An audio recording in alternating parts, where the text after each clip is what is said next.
evening and thanks for joining us this Wednesday night. I'm Martha Kolaski. 35 years after the end of the Vietnam War, Wisconsin veterans are finally getting a formal welcome home. A big event this weekend at Lambeau Field in Green Bay will honor the state's Vietnam vets for their service and sacrifice for our country.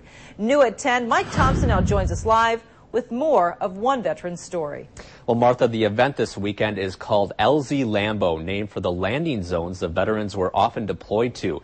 Of the more than 165,000 Wisconsin veterans who served in Vietnam, nearly 1,300 never made it home. And for those who did, it wasn't always the warmest of welcome backs. Now, all these years later, the public is getting a chance to recognize and thank a group of veterans that sacrificed so much and got so little in return.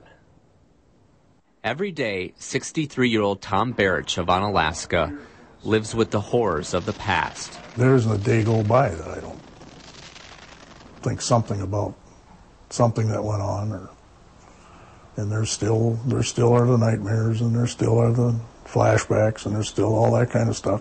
Although Tom's learned to live with what happened more than 4 decades ago, he considers himself lucky to even be here today. There was many times that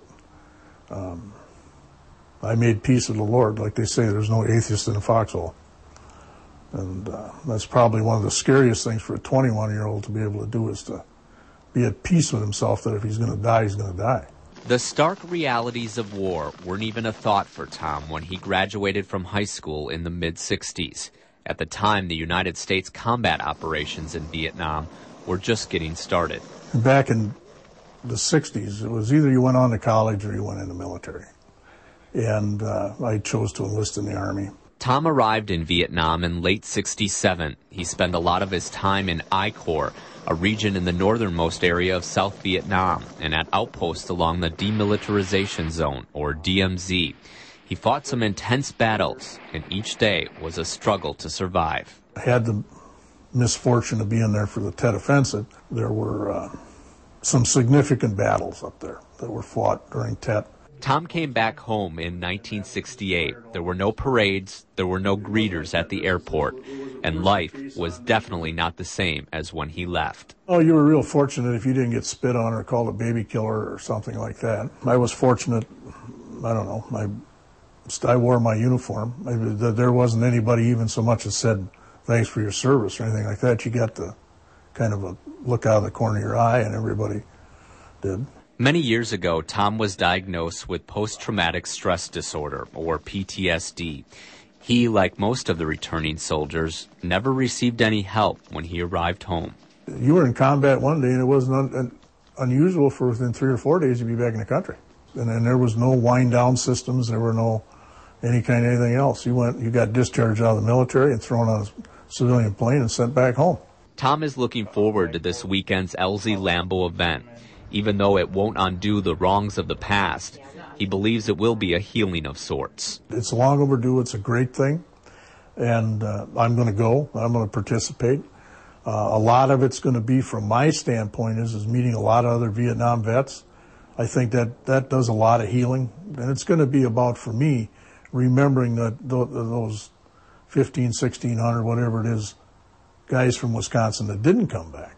Tom hopes, if anything, the event will open up people's minds to what was one of the most controversial periods in our history. We were all human beings. We're young guys that were there, some because they wanted to be or thought they did.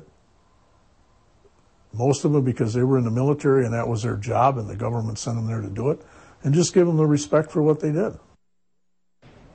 Now, 40,000 people from 27 states are expected to take part in the 3-day event, which is open to the public. It kicks off early Friday with a motorcycle honor ride from La Crosse to Green Bay, and then the event is topped off Saturday night with a huge tribute ceremony inside the stadium.